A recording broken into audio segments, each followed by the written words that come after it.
part of the testimony of Secretary Bonoan recently in the Sandigan Bayan when he disclosed that there was 24 billion in a leadership fund for the senators in 2024. Unang-una, inaasahan tong magbaliktad, di ba? Supposedly, but it doesn't look like it's going to happen because he's now testifying against, is it Bong Revilla? Was that in the Bong Revilla?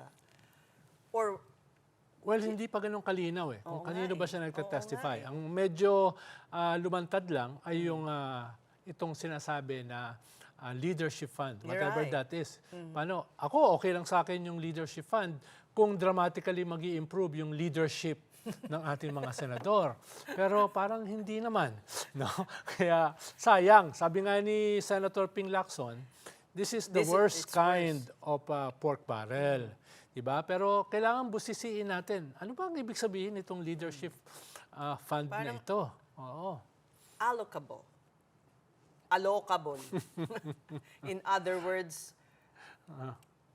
di ba? Wala siya sa NEP na inaalok pagkatapos. Yes, pero anong framework dito? Anong rules dito? Paano ito pwedeng gamitin? Ano yan? Soft? Hard? Saan pwedeng gamitin yan? Hindi naman COA rules ang mag-govern dyan, no, katulad sa confidential at intelligence fund. Anong rules ng DBM dyan? Parang tahimik pa lang yung DBM dito sa leadership fund na ito. Hindi maliit yun, 1 billion each. Right. At, well, why did he keep silent? Ang araw-araw halos nandun siya sa Blue Ribbon Committee noon nung may hearing. Sabagay, Blue Ribbon yun, Senado yun. You dare not. Nagulat ka ba? Ba't siya tahimik? Parang ang dami niyang itinahimik. Oo nga eh. Di ba? 4 years na nangyari ito. Marami siya ikinatahimik. This guy, Kaya ngayon, nakakulong siya. yes, and what other concessions is he asking for kaya to turn state witness?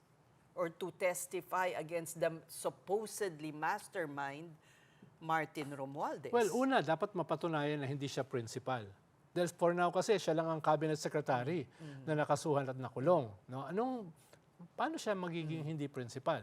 Kaya nga mismo sila Senator Ping Lacson tumututol. Ikalawa, may isosoli ba siya? Halimbawa, si Yusek Bernardo magsosole o nakapagsoli na ng 1 billion. Can you imagine, no? A USEC returning 1 1 billion? billion. Ibig sabihin, malaki pa yung hindi nasosole. yung cabinet secretary, magkano isosole? Oo nga. Walang indication na magsosoli siya. Diba? Maybe At saka, it's just as well na throw the book at this guy. yeah, ang tanong dyan kasi dati, sino ba ang kanyang idadawit? No? Yung idadawit ba niya ay mga principal, Yeah. big fish? Siguro yun ang pagbabatayan kung siya ay kukunin na state witness.